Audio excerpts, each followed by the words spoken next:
All right. Hello. Hello, students of Contemporary Issues. Our next lesson, Contemporary Issues Standards 2 and 3. And what we got to do is go over the world regions, all right? We could get really specific on this stuff, and we could probably really spend at least a whole school year just talking about the different regions of the world and all their cultural aspects and all the physical aspects. But what we're going to do today is I'm just going to give you a very broad run through. We're going to go through 10 to 12, it's usually right at 11 world regions. And the reason why I say there's not really, like, it's kind of a 10 to 12 weird number is because it can change based on where you're at and what you think of a region. So what I mean by that, for example, is like the American South. Some people think, it's just the Confederate States. Some people think it includes Kentucky, which was not a Confederate state, it was neutral. Some people think it goes all the way up to Washington, D.C., and then you talk to somebody from Alabama and they'll be like, hey, there are Yankees up there. No, I'm just kidding. But yeah, so region is kind of a term that changes. It's a little bit subjective. So we're going to talk about 10 to 12 world regions, and you'll see what I mean as we go through it. Here's what we're learning. We're going to locate them and explain the different things about them. Basically, what I'm going to give you is where it's at, some of the countries that are involved, and some of the culture, population, and just some of the stuff that goes in there. And then at the end, we'll go over the assignment that you have to do, and you're going to get specific about a certain world region that you get to choose, okay? So let's just jump right in and learn about the world. Cool, very good. All right, so like I said a little bit ago, world regions, they're just big divisions of the world, and we're going to break it up in in this class, we're going to do 11, all right? Because I said there can be 10, there can be 12, some people even say there's like way more than that, okay? But the way we break down these regions is that they're identified by similar cultural characteristics, okay? But you can also identify them through natural, social, economic, political, and cultural characteristics. So stuff that's in the same place or around the same area that is all kind of the same in that region, okay? And we'll go through what that means here soon. And like I said, it's subjective and it can change. They might include a different country that I may not include, so, okay? And just so you know, our global population right now is 7.8 billion people. That is a lot of people, and it is growing, okay? So 7.8 billion people, lots of people, wow, all right. So on this map, and you're going to have a copy of this map, on this map, let us put in our world regions. I'm going to let's use red. Hopefully that shows up good, and I'll check it. Hopefully you can do these by memory. If not, we'll do it together. So first one is North America. I'm just going to go left or right. North America. That's up here. That includes USA and Canada.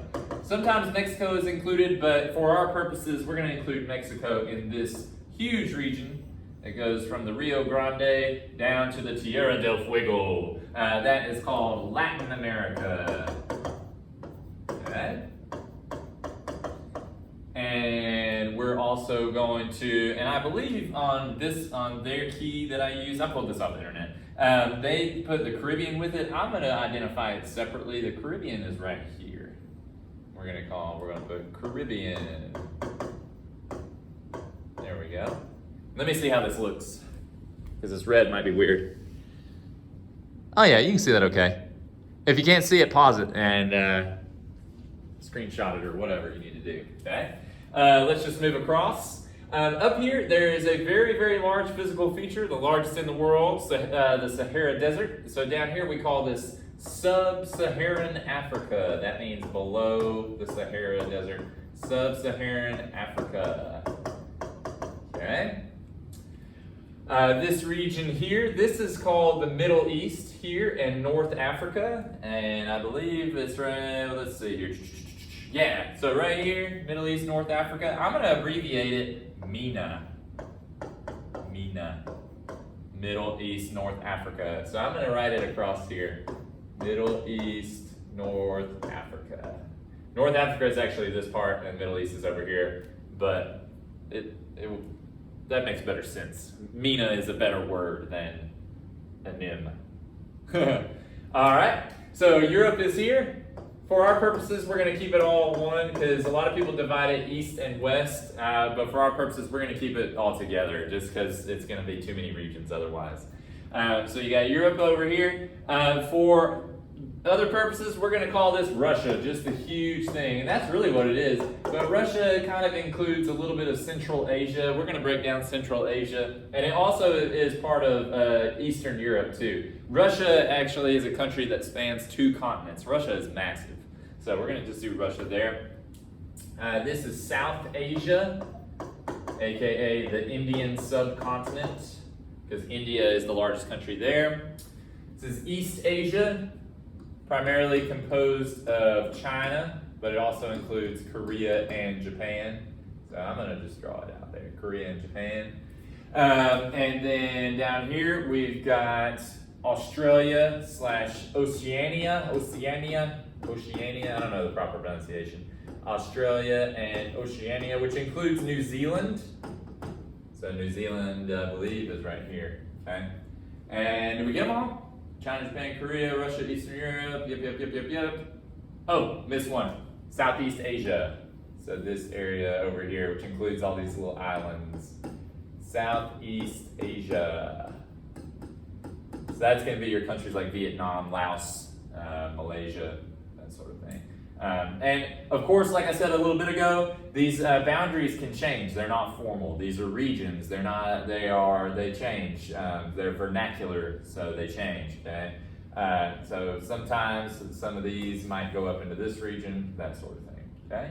And I think we got them out. Southeast Asia, Sub-Saharan Africa, MENA, Latin America and Caribbean, North America, Europe, Russia, which Russia, like I said, is Eastern Europe and is Central Asia. So yeah. All right, let's get down to it. Go through it. Right. So North America. We live in North America. North America, for our purposes, is the USA and Canada. We know that it's very diverse because we got a lot of types of different groups of people who live here. It's also wealthy here compared to the rest of the world. I know there are poor areas of America and Canada, but compared to the rest of the world as a whole, North America is very wealthy. Our population is actually not really growing that much compared to other countries, so we're considered low population growth.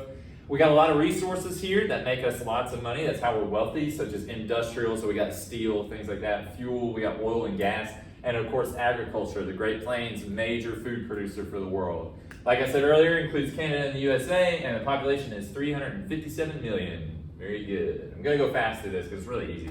So this is North America, the USA, and Canada. Very good, cool, moving. The Caribbean. The Caribbean is cool. It's a group of islands in the Gulf of Mexico, aka the Caribbean Sea / Southwest Atlantic Ocean. Okay, it is most of the islands, a lot of the islands are kind of isolated. Even still, they have a population of 44 million people. Wow.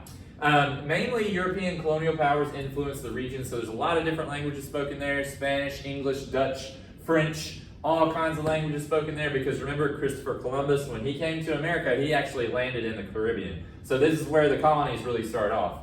Nowadays, even still, plantation agriculture is important. Sugarcane, bananas, all kinds of different fruit plantations, okay?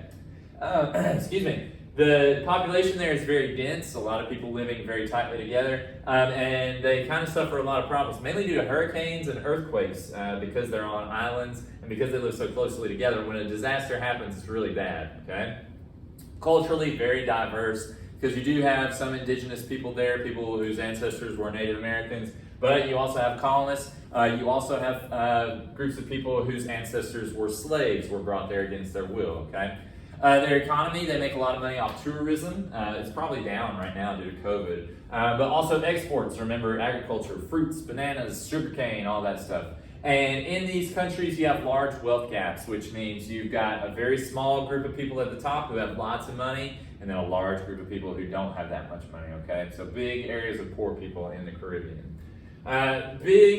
Lots of countries in the Caribbean. I think, what did we say, 26 different ones? And there's even territories in there and stuff like that, so you get an idea. Cuba, Haiti, Dominican Republic, all of these, I'm not going to go through all of them. A very interesting part of the world, and a very beautiful part of the world. Unfortunately, the people there do kind of suffer from poverty and environmental issues and things like that. So, I've been to the Bahamas. It's cool there. It's very pretty. Unfortunately, there is a lot of poverty there, though. So, yeah.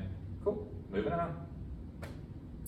All right, so Latin America, for our purposes, like I said, we're including Mexico in this. Sometimes Mexico is included in North America, but for us, we're including it in Latin America, and mainly because I wanted to use it with the Spanish-speaking countries, and it is included in that. So there are 21 countries in Latin America, and 652 million people. So it's quite a good amount of people, a lot more than North America, about double really. They mainly are former colonies of Spain and Portugal, so big languages there are Spanish and Portuguese. But you've got a lot of different people there, a lot of Native American ancestry there, but also a lot of Spanish influence there, as well as people who have African descent, whether it's because of former slavery or just because of former colonization, okay? Also, urbanization is very, very big in Latin America. Their cities are growing right now. A lot of big corporations in the world, such as Nissan, are building big factories in Latin American countries like Brazil and Mexico, and so their cities are growing, and I think it's probably the fastest in the whole world as far as their cities growing. So Latin America is on the rise as far as a global influence, and it has been since the 1960s. So that's very good. That's good for that region, okay? Moving right along. So again, includes from Mexico all the way down to the southern tips, the Tierra del Fuego, which is right there, the land of fire. They have volcanoes and stuff down here as well. All right, cool. Even India has influence here in French Guyana. Cool. Oops, wrong way. There we go. All right, Europe. And like I said, Europe is usually broken down Western Europe and Eastern Europe, and that comes from after World War II, the countries who were under the Soviet control, and then the countries who were free and democratic or whatever. But for us, we're going to put it all together because it'd be way too much to go through if we divided it. But it's very diverse. There's all kinds of different climates based on where you're at. If you're in Northern Europe, it's going to be mostly cold. If you're in Southern Europe, near the Mediterranean, it's going to be really awesome weather there. And because of that, they have different agricultural output. There's all kinds of different landforms. You've got the Alps in Europe. You got the Balkans. You got the Ural Mountains. There's all kinds of mountains there, okay? 51 different languages, or 51 different countries, with many different languages and cultures, but they're all very close together. So there's been a long, huge history of warfare, usually, and what they're fighting over is land. It goes back and forth. Started in the Middle Ages, it really started with the Romans, so we're talking a long time ago, 2,000 years ago, and continued up really until World War II, and even into the 90s, you got countries like Yugoslavia and the Serbians and all that, they were fighting wars. Big area of the world, 741 million people, lots of people. They do have the European Union, which is just a group of countries that work together, and they use a common currency, the euro. There's 27 countries in that. In history, remember Europe sent over most of the colonists to North America and even South America and the Caribbean, like we talked about. So major colonial power, they've had a lot of influence on the world for forever, including the Industrial Revolution. It started in Europe. And the history is normally that's why we can group all these countries together. Even though so many different countries, you can put them basically together because it's basically the same. The Middle Ages, they all kind of had the same experience. And then moving forward, like World War II, all of Europe was at war basically. So yeah. So even though Europe has a ton of different people, a ton of different countries, it's kind of all, you can put it basically together, okay? The cultures, like Italian culture is going to be obviously different from English culture, but you can group it all together just due to proximity and because of their shared history. They went through a lot of the same things, okay? All right, cool. And that's because of the Romans. You can blame that on the Romans. All right, so there you go. And Russia, like I said, is included in Eastern Europe, a big part of it. The Ural Mountains divided, they run right through there. But yeah, so you can see lots of stuff going on. All right, so now we get to Russia. Russia is the largest country in land area. It is huge. It covers 2 continents, like I said, and 11 time zones. That's pretty insane.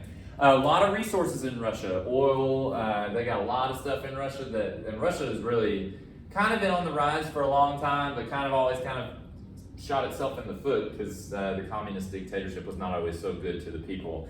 If you remember Stalin, he's a terrible leader, killed millions and millions of people. But anyway, moving on. They have a population of 141 million, so it is smaller than the United States as far as people. But one of the problems with Russia is that they have a very harsh climate, super cold there, like Siberia and stuff, because they are very far north, okay? But Russia includes, to me, the former countries, so I'm going to show you a map. All of these countries used to be part of what was called the Soviet Union, the USSR. So I'm including them with Russia. They're Central Asia now. but they're isolated by mountains. The Himalayas and other mountains are around through here. Okay, so you see the Siam Mountains there and Siberia. They keep all of this region called Central Asia very isolated. So because they're so isolated, it's very poor there. And mainly what they speak there are Turkish languages, old languages that have been around since the time of the Silk Road. Okay, and Islam is the main religion that's practiced there because it borders with the Middle East. Iran is right there, okay, and Afghanistan is down here. So very poor, very isolated, not a whole lot going on, but still 72 million people live in these regions, okay? Very good. A very interesting area of the world that's kind of a little bit mysterious, all right? All right, East Asia. East Asia you probably know a pretty good bit about because it does include China, Japan, Korea, and Taiwan. A world economic powerhouse. These are the countries that are on the rise right now. And because they have so much money and because they're so productive and they have such a good GDP that is continuing to grow, they are becoming a political powerhouse. Remember, when you have money, you have power. That's why the United States has kind of always been the powerhouse. We are a wealthy country, okay? But China is on the rise, all right? East Asia, China, Japan, Korea is the world's most populous region. Most of the people in the world live there, 1.7 billion, and that is growing too, okay? China has the world's biggest population. It's the third biggest in land size, I believe, but China is the world's most populous country, and it has the oldest continuous national culture for all the countries of the world. If you remember 7th grade and even 6th grade, really, China's culture has existed for a very, very, very long time. You know, you have cultures come and go, like Egypt, they came but they left. The Romans, they came and went. The Greeks, they came and went. China has continuously existed throughout history, okay? There's been war there. Remember, China's had a lot of war. They fought against Japan and stuff like that. The Japanese invaded, remember World War II. They've been rivals from time to time, China and Japan, but now they kind of work together because when there's money involved, you might as well work together, all right? All right, moving on. So these are the areas. Usually Western China is actually grouped in with Central Asia. So it kind of includes, it's more Eastern China is what we're talking about, all right? It does, Mongolia is a little more rural, but I guess it's included in this too, but it can probably be divided even still, all right? So there you go. China, Korea, Japan, East Asia. All right, now we get to South Asia. South Asia, I'm going to show you on the map first. It includes India, Bangladesh, Nepal, Afghanistan, and Pakistan. Unfortunately, let's go back. This is one of the poorest areas in the world. It is separated from the rest of Asia by the Himalayan mountains, okay? So the reason why, the Himalayas, run right through here. So they would separate, China's up here, Central Asia's up there. Very diverse. Islam, Hinduism, Buddhism, lots of different religions, lots of different languages, and it is a very fast-growing population, and they're around 1.8 billion. I think I quoted you at 1.7 billion on the East Asia. Let me look. Yeah, so I need to check my facts on that, but either way, so they are growing, and they probably will surpass East Asia. It is a former British colony there, so they've had a long history of conflict there and a long history of poverty. India and Pakistan are constantly butting heads over the border. They have a border dispute. And that both of the countries, which is scary for the rest of the world, both countries have nuclear warheads, and they always threaten to use them. And one of the problems with this is, if these two countries go to nuclear war, first of all, it's going to drag in other countries, but second of all, they have potential to destroy a big portion of the world's population. If they go to nuclear war, there's a good threat of nuclear winter, which is where the cloud of ash will block out the sun and it will have bad climate change. It'll get really cold. It's going to be bad. If these two countries go to nuclear war, it's going to be really bad. Okay, and it's a possibility because they hate each other. But it's one of the world's poorest regions too, like I already said. All right. Very good.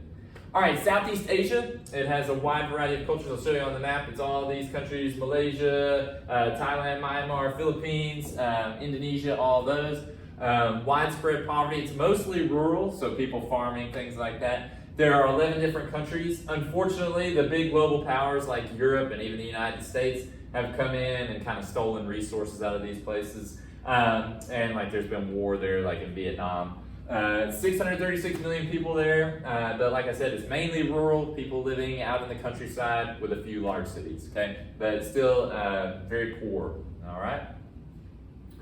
Very good. Cambodia, you see Vietnam, Laos, all right? So that's Southeast Asia. So we get to Australia, New Zealand, and Oceania. Australia and New Zealand, of course, mainly English-speaking. Australia was a former penal colony, meaning England sent prisoners there. And then the small islands, Polynesia, Micronesia, and Melanesia, I didn't include it, but they are more of the native cultures, so indigenous cultures. Because of that, it's very diverse there, but it's also a huge area. But again, still mainly rural. Even Australia is mainly rural with a few large cities, okay? Because, you know, Australia's got the outback and all that. There we go. So Australia, New Zealand, and all of these islands, you call them Micronesia, Melanesia, and then Polynesia out here. And then there's Hawaii. So you can see this is a massive area out in the Pacific. That's why it's called Oceania, because it's the ocean. All right? All right, cool. All right, then we get to Southwest Asia, aka the Middle East and North Africa. They are grouped together because there the climate is similar across the region, very hot, very dry. Remember, like the Sahara Desert. And it's largely a Muslim culture. Now, the history there is very, very rich because it's very, very old. Remember, North Africa is going to include the ancient Egyptians. The Middle East, that includes like Mesopotamia. So we're talking very beginning of civilization as historians view it. So it's got a rich history. Oil is important there, as we know. And they've got a population of around 578 million people. So a little bit bigger than North America there. Okay? Very good. So all these countries here. Unfortunately, it is an area plagued by warfare. Like we said, oil is the main resource and oil is the moneymaker. The world runs on oil. So there's going to be fighting there, unfortunately. Okay. Also religious conflict, but we won't go into all that. All right.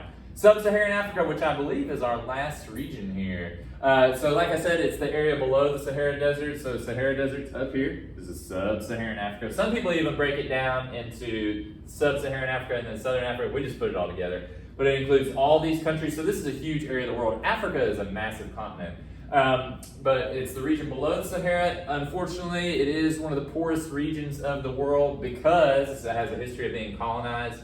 All these European countries came in, did some really bad things there, but stole a lot of resources, and because of that, it's still very poor today. Culturally very diverse. You got a ton of different countries, a ton of different tribal areas, things like that, so it's going to be very diverse.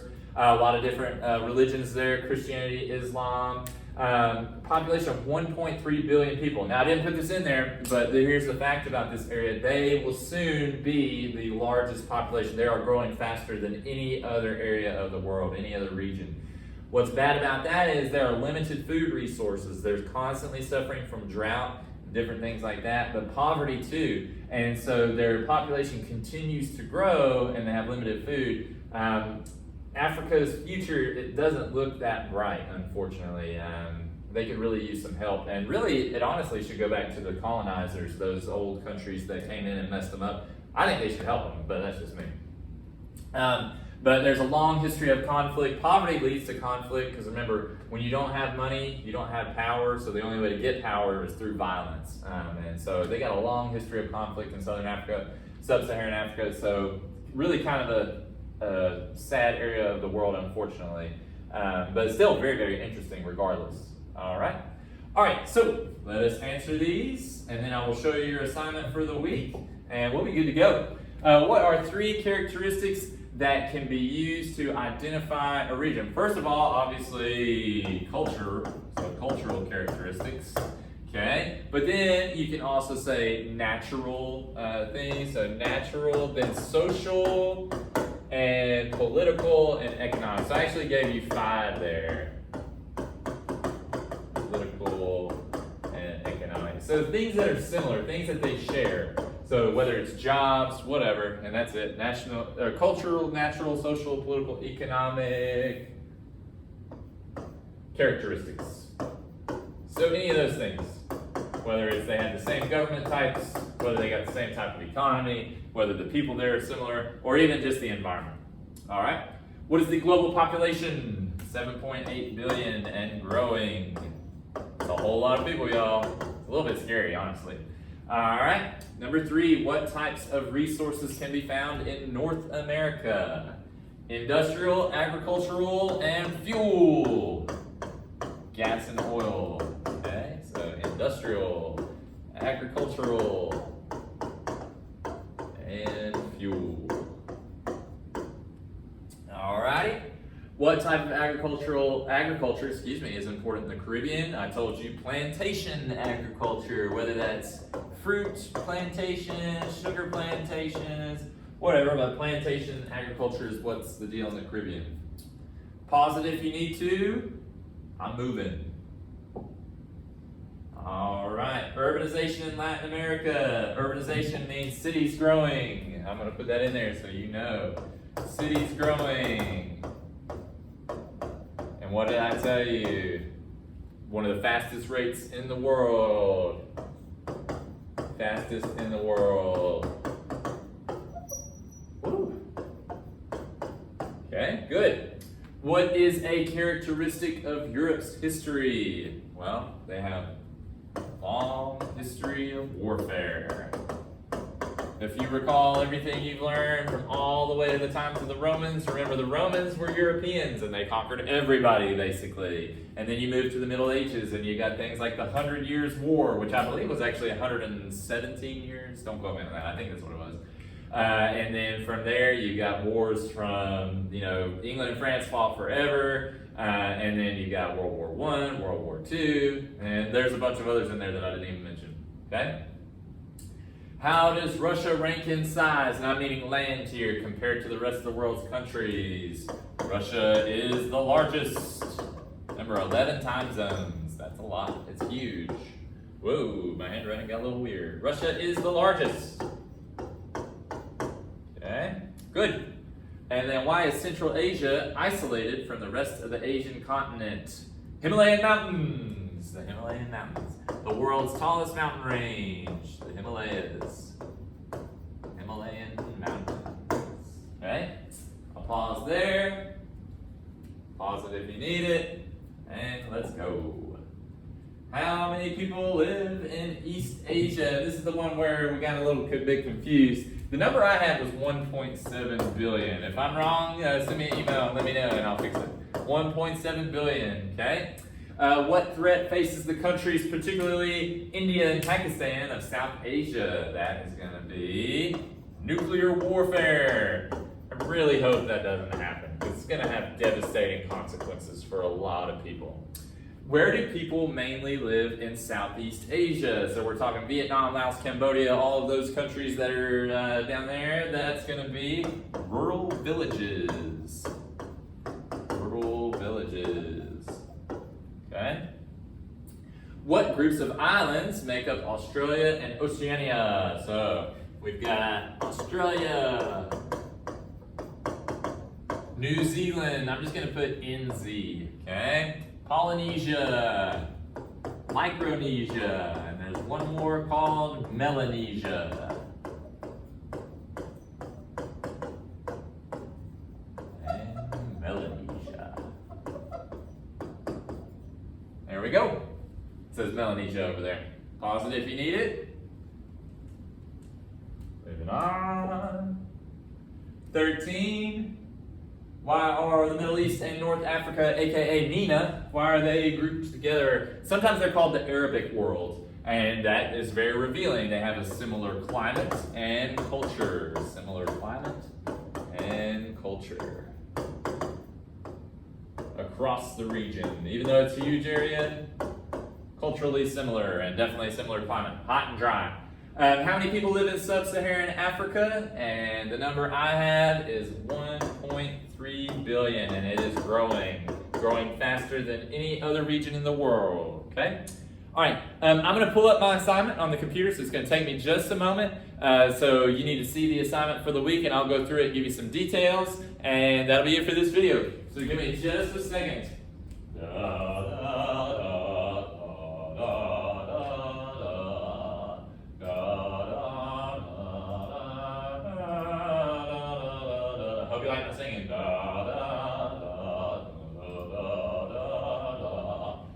Boom, boom, boom, boom, boom. Boom. There we go. All right, so here's your assignment. Those of you doing distance learning, and we'll do this in class too. So what you're gonna do, you learned about the regions, so now you got a little bit, you just got a taste of the regions, and you're gonna get specific about them. So choose one of the regions. So there are the 12 that we went through. And so first thing, tell me what region you chose, what countries are located. Some of these regions have like 44 countries, 51 countries, huge amounts. If you've got more than 7, I just want 7, all right? So that way I have an idea, because I want you to do your research. You gotta know this. Y'all are upperclassmen, mostly seniors, so you need to get good at doing some research, and this is very, very, very easy, okay? So you only need to list 7 if it's more than that. So then, I want you to summarize the history. Do not copy and paste. Do not copy and paste. You know what, I copy and paste some of y'all's responses and put it in Google and I find immediately where you got it from. Quit doing that, okay? Put it in your own words. So, Europe has a long history of warfare. Some of the wars that happened there include World War I, World War II, the 100 Years War, blah, blah, blah. Despite all of this, they have a similar culture. So put it in your own words, okay? Okay, you can do this, and if you have problems, email me. Tell me about the landforms that are there. Please include at least 5. You're going to have at least 5, okay? Tell me about them. I want to know, okay? Do a good job on this. Tell me about the climate, the long-term weather patterns in your region. Is it mainly hot? Is it mainly cold? How much rain do they get? How does that impact the way they live, etc.? Tell me about the human characteristics, so the culture. It could be very diverse, so you're going to need to break it down a little bit. Tell me about the various religions there, the various languages they speak. Tell me about the customs. That can include sports, arts, entertainment, lifestyle, whatever, okay? Number 7, tell me about the economy of your region. Is it very wealthy? Is it very poor? Why? What happened? It could be different based on countries. So China might have a very good one while Japan doesn't. It's actually kind of opposite. Japan has a fantastic economy. So tell me, just overall, how is it? Why is it like that, etc.? What's the population of your region, and which country has the largest population? Is it growing? Is it shrinking? Tell me, okay?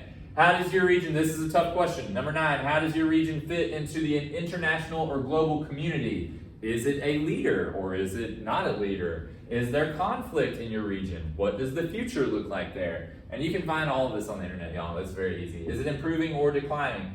Number 10, what are 5 of the largest cities in your region? And number 11, how do people interact with the environment? So we're going back to the 5 themes of geography. What do they depend on? How have they adapted? What have they modified? Etc. And then number 12, and this is the one I really want to know because I'm trying to get to know y'all, especially those of y'all at home. Why did you choose this region? And notice what I put. Because I had to. That's not a good answer. Don't put that. Oh, because I had to do this assignment. I just had to do this, so that's why I chose it. I don't care about anything.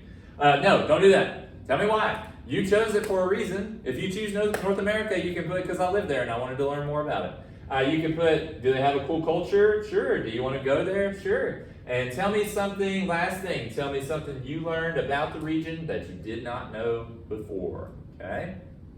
The due date on this will be this Friday, which will be the 28th. And yeah, holler at me if you got any questions. I know we went through that pretty fast, but it's really, really easy. World regions are easy. You learned about the populations, you learned about the different cultures and everything. So you get specific and you figure it out. If you got questions, email me. Otherwise, have a great day. See ya.